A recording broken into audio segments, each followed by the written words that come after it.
The end of the Reconquista comes like a tide, city by city. Fortress by fortress, Iberia closes like an iron gate. In the late winter of a fateful year, when Granada falls and its scarlet flag falls, from its towers, thousands of refugees cross the narrow strait to the shores of the Maghreb. They carry on their backs books, keys to their homes, language, memories, and anger. Among them is a noble Andalusian, Moulay Ali ibn Rashid. He will drive a stake into the rocks of the Rif and build a refuge, Tetuan, the blue nest of exiles, where the alleys whisper prayers and the walls remember the sea. There, in the cool shade of the cedars, a girl grows up with alert eyes and a hearing that captures two worlds, the Arab and the Iberian. They call her Aisha, but fate will soon give her another name. She learns the words of theologians and the calculations of merchants. She learns Spanish to understand the enemy, and Portuguese to bargain for prisoners. She masters the sea, not with an oar in her hand, but with a map and a mind. Even then, an oath settles in her heart that the lost Andalusia should not be forgotten, and her memory should be avenged. Along the coast, from where Gibraltar is visible like a stone tooth, lies Tetuan, a city destroyed and resurrected, limited and unconquered. When Aisha enters its gates as the wife of the owner Al-Mandri, people soon get used to seeing her as ruling in his place, resolute, unwavering, with a gaze that does not yield to steel. And when time takes its toll, they themselves name her mistress, Sayyida al-Hurra, the free one. From the shore, behind the walls of Tetuan, she will light her own light on the map of the sea, and if the storm has a voice, it resembles hers. Cool, clear, inevitable. The year is unclear, perhaps 1485, perhaps a little later. The world is in transition, and the darkness of the Reconquista falls over Andalusia. In the shadows of this exile, a child is born, a girl whose name will soon become a legend. She is called Aisha, daughter of Ali ibn Rashid, a nobleman of the Prophet's lineage, one of all those who carry the memory of the Idrisids with their blood. Her mother, Lala Zara, is an Andalusian Christian who converted to Islam and the New World of the Maghreb. From this union is born a child of two cultures, blood from the Alhambra and the breath of the Atlas Mountains. Aisha grows up in Tetuan, the city that her father built among the blue stones of the mountain, a refuge for the lost of Granada. Here the air smells of prayer, and the walls whisper in Spanish and Arabic at the same time. From a young age, she reaches for knowledge as others reach for the sword. Her teachers call her a prodigy, a child who understands the meaning of words before she hears them. She studies theology to know the faith, mathematics to measure the world, and the languages of her enemies, Castilian and Portuguese, to understand their plans. One day, the famous scholar, Abdullah al-Ghazwani, watches her as she writes with a pen on wet parchment. He places his hand on her head and utters a prophecy that time will remember. This girl will rise very high. And indeed, knowledge becomes her sword, languages her shield, and the memory of Andalusia, the fire in her heart. She grows up between two worlds, learning to balance them, to translate between them, to hear how in the silence of the mountains the ringing of bells and the voice of the muezzin echo simultaneously.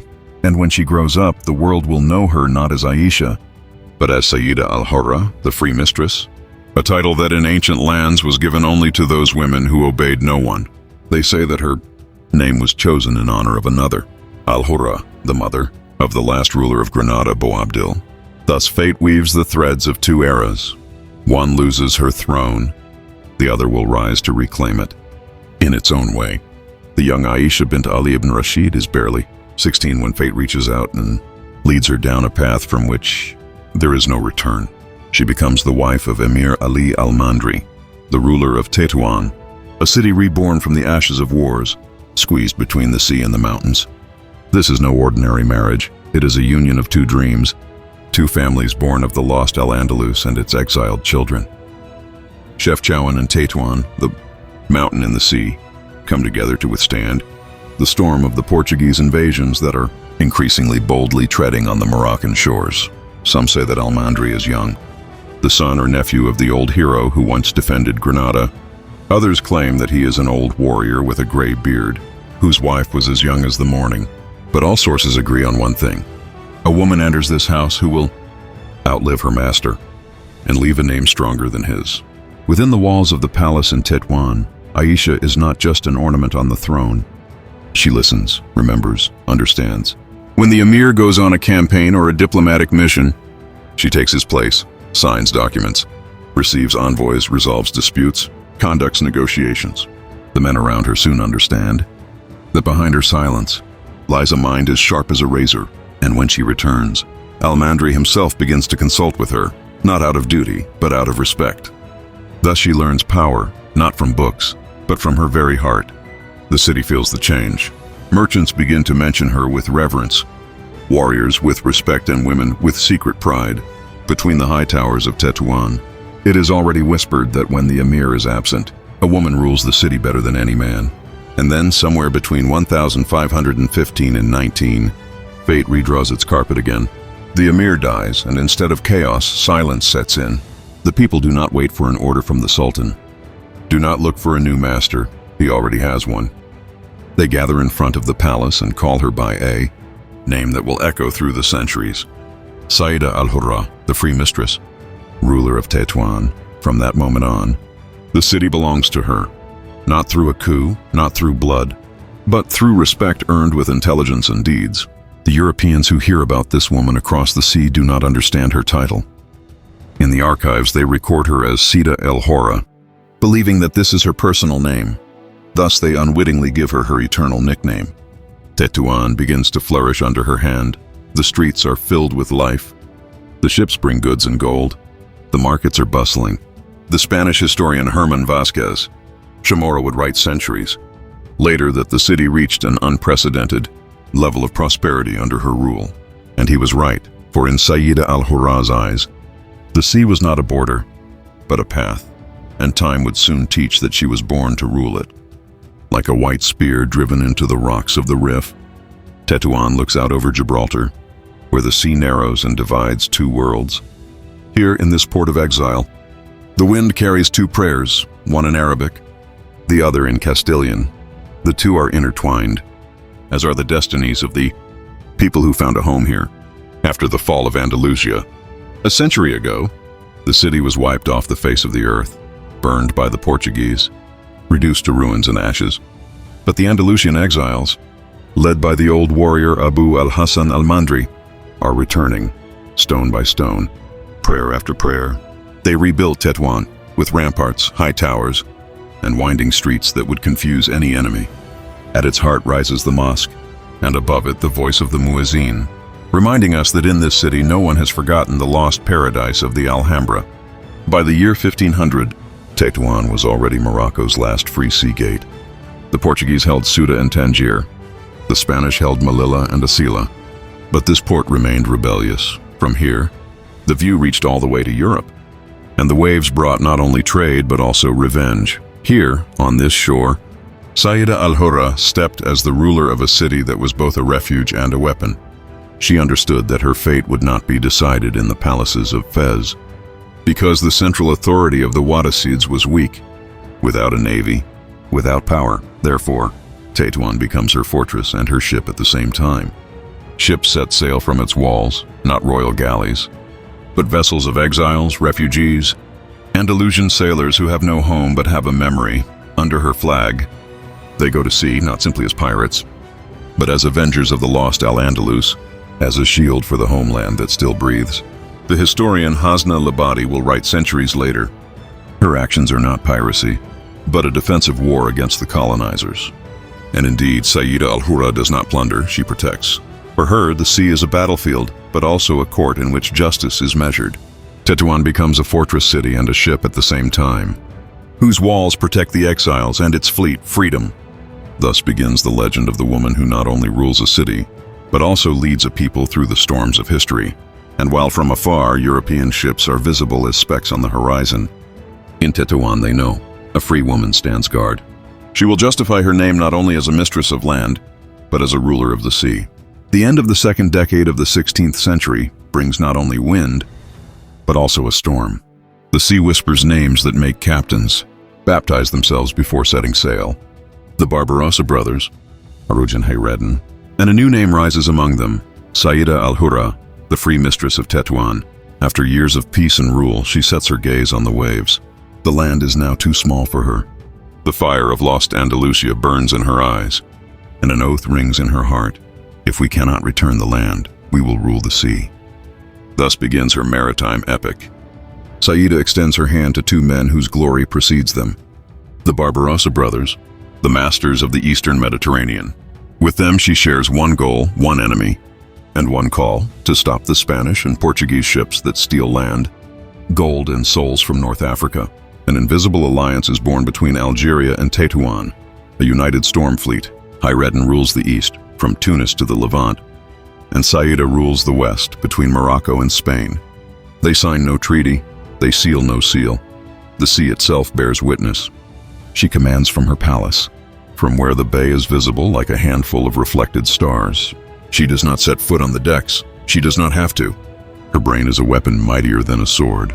She finances the ships, selects the captains, charts the routes, and negotiates ransoms when the Spaniards beg for mercy. Soon all of Europe whispers her name with hatred and fear. Spanish chronicles from 1540 speak of attacks near Gibraltar, in which the city loses wealth and men. And when the Portuguese pronounce her name, they cross themselves and pray to see her hanged from the yardarm of a ship. The ambassador Sebastian de Vargas describes her with both malice and recognition, a woman firm and malicious in everything. But even his words do not hide the truth. She is the nightmare of empires. But in the eyes of her own people, she is not a pirate. She is the shield of Morocco, the defender of the coast when the Sultan has no fleet and the waves carry only enemy flags. Her ships, privateers, not robbers, defend the land from those who have been tearing it apart for centuries. The historian Hasna Labadi will write, Sayyida al-Hurra retaliated against the Iberians with the same thing that they did to the Moroccans. To call her a pirate is to accuse those who defend themselves from conquerors. And if England has its pirates under the blessing of a queen, then Morocco has its pirate queen, who does not ask for a blessing, she takes it herself. The sea becomes her mirror. Her ships come and go like shadows. Drums beat in the waves, and when the wind changes direction, sailors whisper, "The free one is on the horizon." She does not steal gold. She repays her debt to history. She does not enslave, but liberates. And above all, her silence stands out, that cool, self-confident silence of a woman who knows she is more powerful than the storm. In the years of her maritime power, Tetuan shines like a jewel on the shores of the Maghreb. Ship after ship enters the harbor, loaded not with goods for export, but with the spoils of the sea, gold, silk, spices, and weapons taken from Spanish and Portuguese vessels. Under the rule of Sayyida al-Hurra, the city flourishes. The streets fill with artisans, merchants, and sailors, and her palace echoes with the sounds of negotiations, not battles. The free mistress is no ordinary pirate. She is a diplomat, banker, and strategist all rolled into one. When a noble captive falls into her hands, she seeks not revenge but a deal. European envoys from Lisbon and Castile visit her with fear and respect, because only she can decide the fate of their captured captains.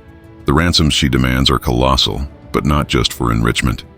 She uses this gold to fortify the city, pay the sailors, and ensure peace for her people. The money from piracy provided her with income, but it was also a means of strengthening diplomatic relations with foreign countries, writes a contemporary researcher. And indeed, Europe no longer has a choice. If she wants her people back, she must negotiate with Sayyida al-Hurra. The Queen of Tetuan becomes an unofficial ambassador between Morocco and the Christian powers, a woman who dictates the terms of empires.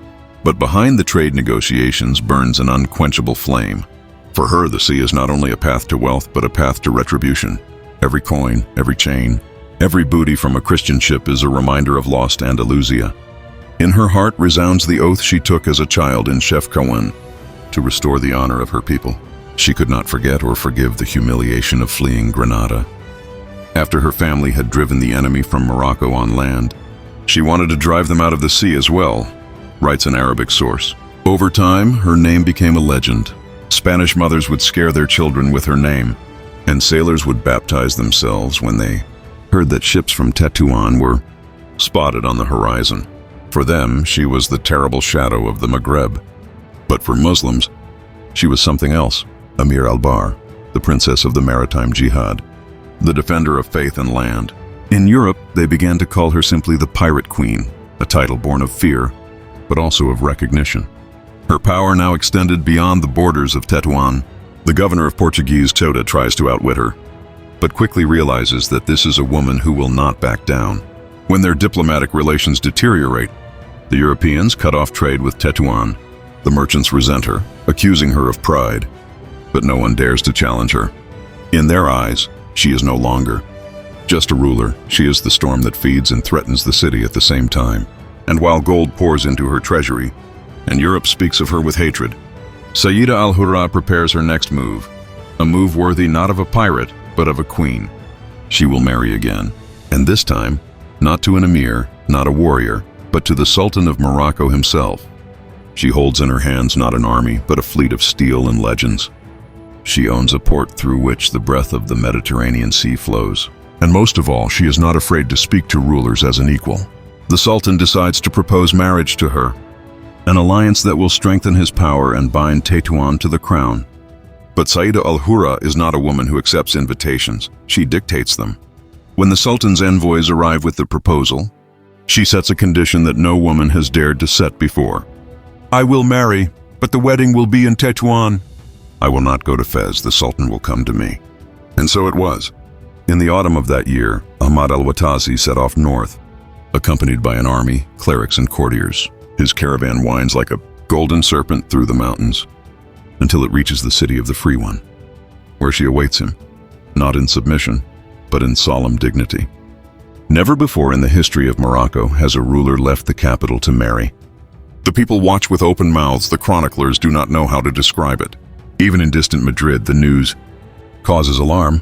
The Christian courts compare it to the marriage of Ferdinand of Aragon and Isabella of Castile, an alliance that once united Spain.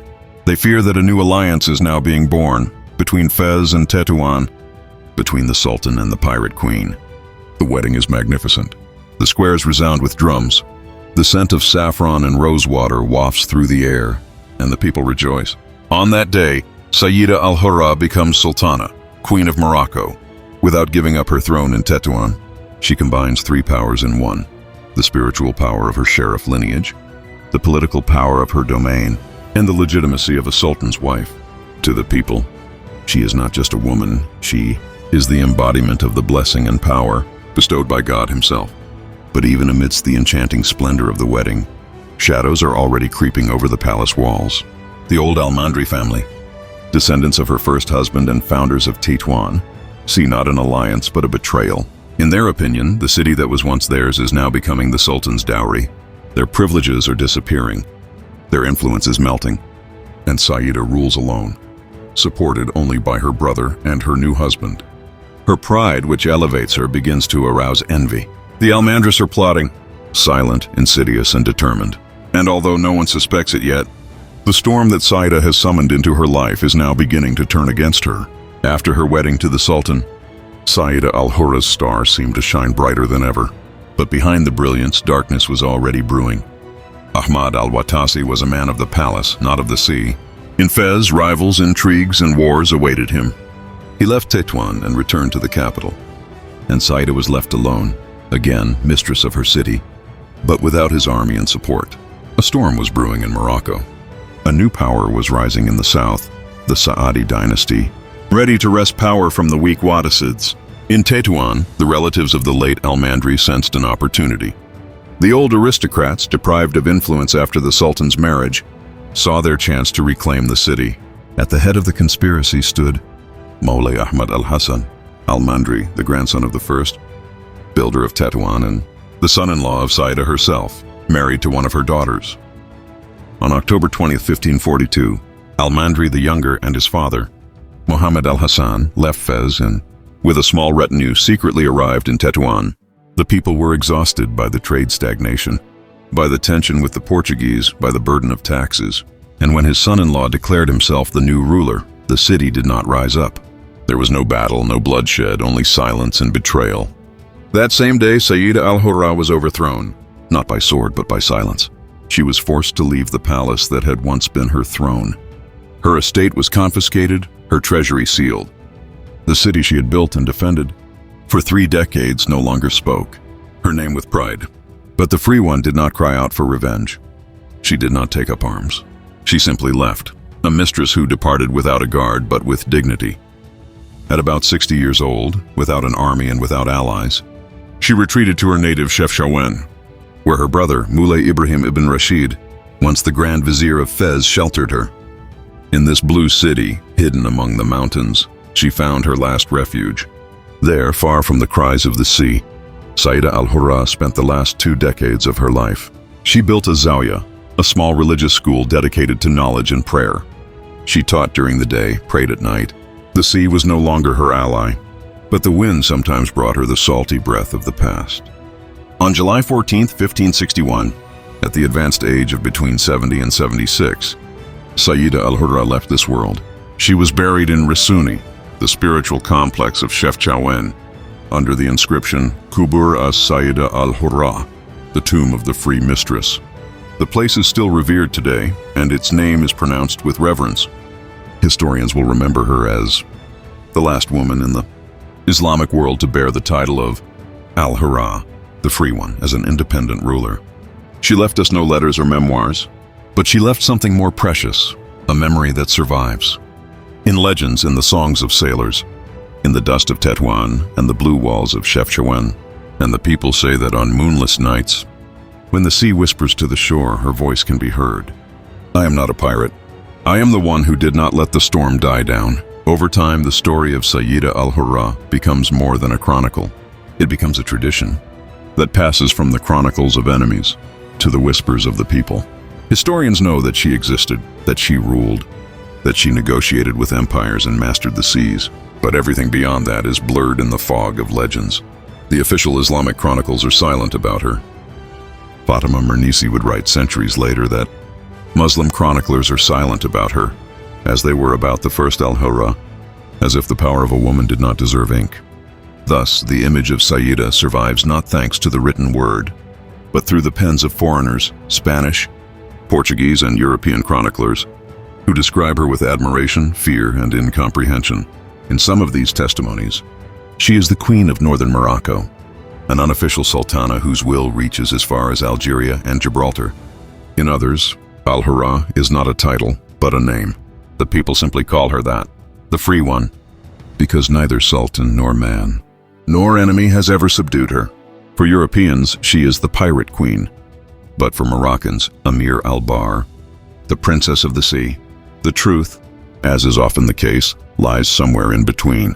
She did not personally fight with a sword in her hand, but her every decision was a blow, her every command a storm.